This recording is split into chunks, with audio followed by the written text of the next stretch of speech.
యడ్యూరప్ప గారు కర్ణాటక ముఖ్యమంత్రిగా ఉన్నారు. ఇది నేను చెప్పేది 2020వ సంవత్సరానికి సంబంధించిన అంశం.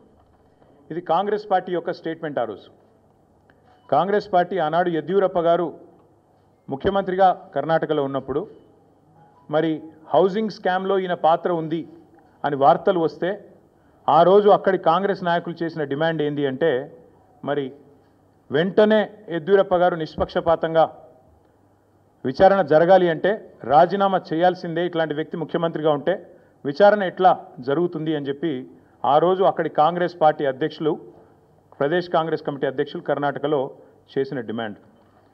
చాలా వాళ్ళు చెప్పిన మాట. The Karnataka Congress on Thursday demanded that Karnataka Chief Minister B.S. Yediyurappa either resign or be sacked to ensure a fair investigation against him in 2019 corruption case. ఇది కర్ణాటక కాంగ్రెస్ మాట, నా మాట కాదు.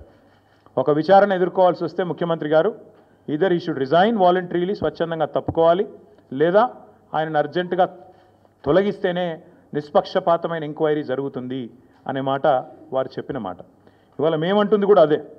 4 కోట్ల ప్రజల ముందు ఇవాళ ఆ ప్రజలకు నాయకత్వం వహించే నాయకుడిగా అక్కడ కూర్చున్న వ్యక్తికి తప్పకుండా నిజాయితీ ఉంటే, నైతికత ఉంటే వెంటనే అయితే రేవంత్ రెడ్డి గారు స్వచ్ఛందంగా తప్పుకోవాలి, లేదా కాంగ్రెస్ పార్టీ పెద్దలు స్పందించి తప్పకుండా వెంటనే వారిని రాజీనామా చేయించి నిష్పక్షపాతంగా విచారణ జరగడానికి సహకరించాలని మేము కూడా డిమాండ్ చేస్తూ ఉన్నాం.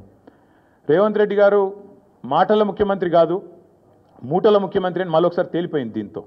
ఎందుకంటే మూటలు మోసే పీసీసీ అధ్యక్ష పదవి తెచ్చుకున్నారని వెంకటరెడ్డి గారు చెప్పారు. ఇప్పుడు మూటలు మోసే పదవి కాపాడుకుంటున్నారు అని దేశమంతా తెలుసు. అట్లాగే మూటలతోనే ఆనాడు పీసీసీ ఆఫీస్ బేరర్స్ దగ్గర కూడా డబ్బులు తీసుకొని మరి కాంగ్రెస్ పార్టీ ఒక పత్రికకు డబ్బులు అందించారని చెప్పి ఎన్ఫోర్స్మెంట్ డైరెక్టరేట్ కూడా చెప్తా ఉంది. ఇప్పుడు మాకు కూడా అర్థమవుతుంది, ముఖ్యమంత్రి గారు ఇవాళ విజయవంతంగా 44వసారి ఢిల్లీ పోయారంట. 16-17 నెలల్లో 44వసారి ఢిల్లీకి పోయి ఒక అరుదైన రికార్డు ముఖ్యమంత్రి గారు అయితే సృష్టించారో ఇప్పుడు మాకు అర్థమైంది ఎందుకు పోతున్నాడో ఢిల్లీ. చీకట్లో బీజేపీ పెద్దల కాళ్ళు పట్టుకోవడానికి, అయ్యా నా మీద కేసు లేకుండా చేయండి, నన్ను జైల్లో వేయకండి, ఎన్ఫోర్స్మెంట్ డైరెక్టరేట్ వాళ్ళతో ఒక మాట చెప్పండి అని చీకట్లో నిన్న రాత్రి పోయి అమిత్ షా గారి కాళ్ళు పట్టుకోవడం, బయటికి వచ్చి మాత్రం పెద్ద పెద్ద పోజులు కొట్టడం రేవంత్ రెడ్డి గారు మరి ఏం చేస్తున్నారో ప్రజలకు కూడా అర్థమై ఉండాలి. 44 సార్లు ఢిల్లీ ఎందుకు పోతున్నారో స్పష్టంగా అర్థమై ఉండాలి.